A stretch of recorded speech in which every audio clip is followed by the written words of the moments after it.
Bev again, and today I want to talk about leverage in terms of limb length, okay? And obviously there are many factors involved in how much weight somebody can lift, but shorter limbs do give a basic advantage, and it's all due to leverage mechanics, and it's involved in all joint movements, okay? So the length of limb is going to determine the amount of resistance that you have to deal with. And you know what? I'm not saying that people with longer limbs can't build up a bunch of muscles. Of course they can. I just want to talk about some of the differences, okay? And I think the best way to talk about it is physics, okay? I don't know if you were listening to your physics teacher in high school, but physics is really, really interesting in terms of forces and force management. Even in the gym, or roller coasters, whatever, they're fascinating in terms of force and gravity and all that kind of stuff. Anyway, the main equation in physics in terms of biomechanics that I think you should try to understand is that work is always equal to the force times the distance. And those are the terms used in physics. If we think of biomechanics, we could think of work as being the energy expended, okay? I don't care what exercise you're doing, okay? You have to expend some energy or some work to do that. Force, in terms of weightlifting, is going to be the weight that you're using, right? The plate, the dumbbells, whatever.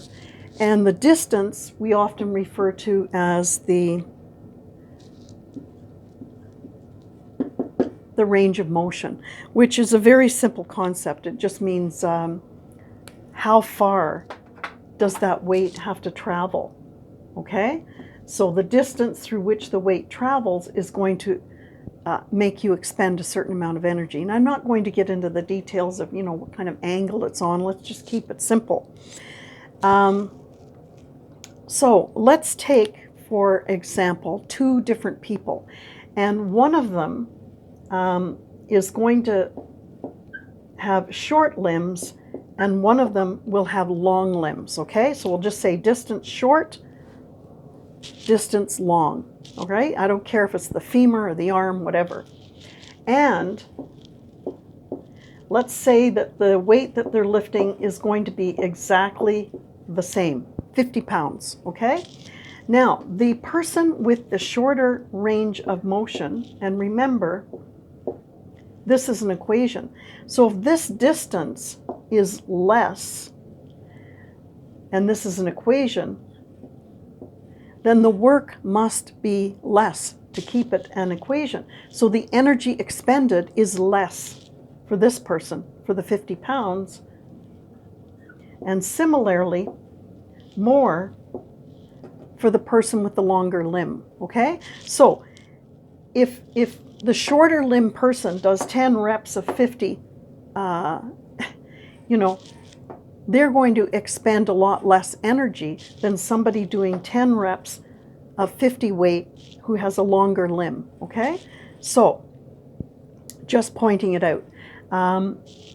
If I talk about different types of exercises, let's talk about how this sort of limb length leverage works.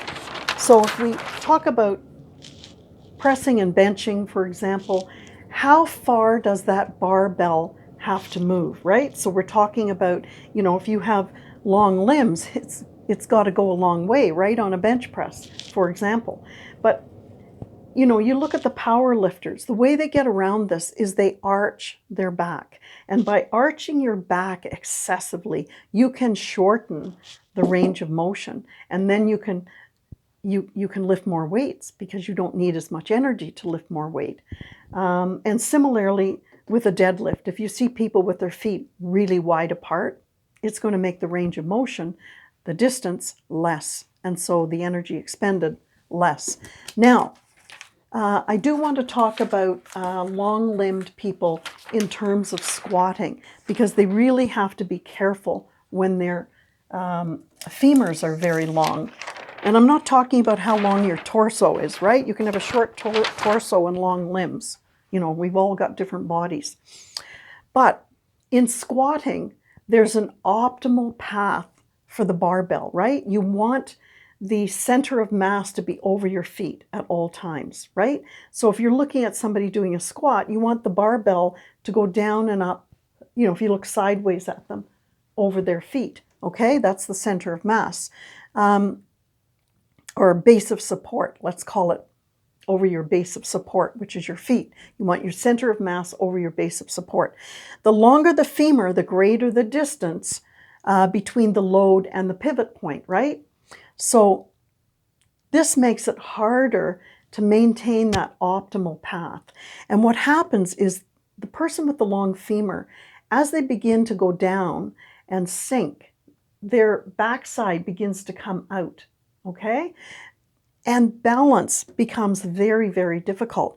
And so what happens is then they begin to they begin to round their back. And all of that is not a good form for squatting. So if I look at somebody, if I'm training somebody with long femurs, I'm going to suggest that they do front squats with the barbell across their shoulders, and that they put their heels up on a little weight plate.